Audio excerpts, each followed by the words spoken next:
Hello again and welcome back. Okay, in the last lesson we used the Smart Sharpen to sharpen this image, but let's pretend we didn't want to see any sharpening up in our blue sky. I want to show you how we can mask off that area so the sharpening is not happening in the blue sky. And this is mainly, again, just to open your mind up to think about all the possibilities. Photoshop has so many moving parts that you want to be thinking about all of these possibilities so you can be as creative as possible with it.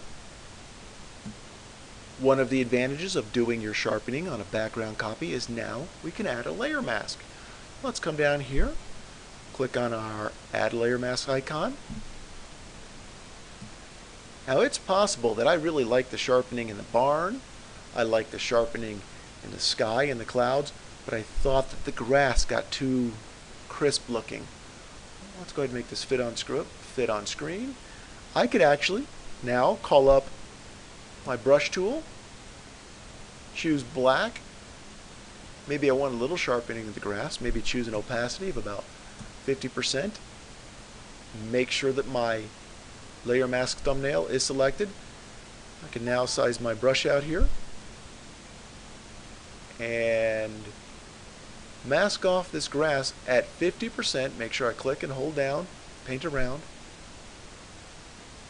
And now my grass isn't being nearly as sharpened as it was at 100%.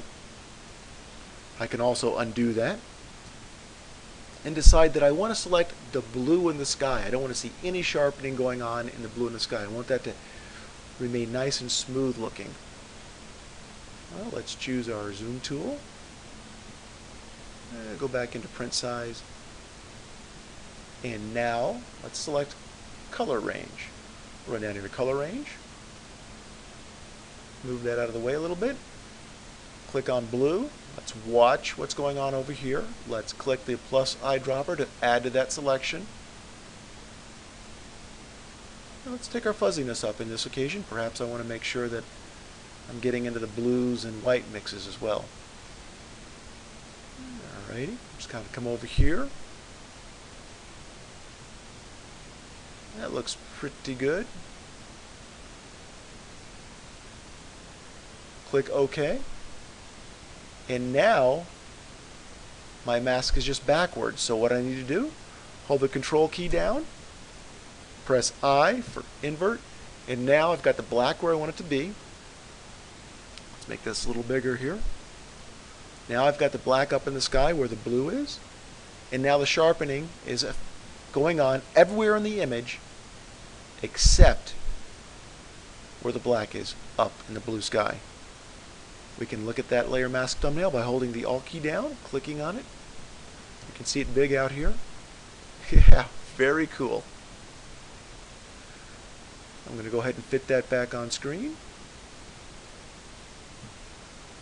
So now we've demonstrated that you can sharpen on a duplicate layer, and I don't care whether you're using the unsharp mask, the Smart Sharpen, or you devise an entirely different way, and there are other ways.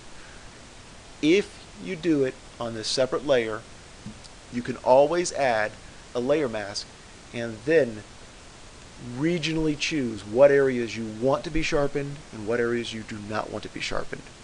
Really, really cool stuff. All right, see you next time.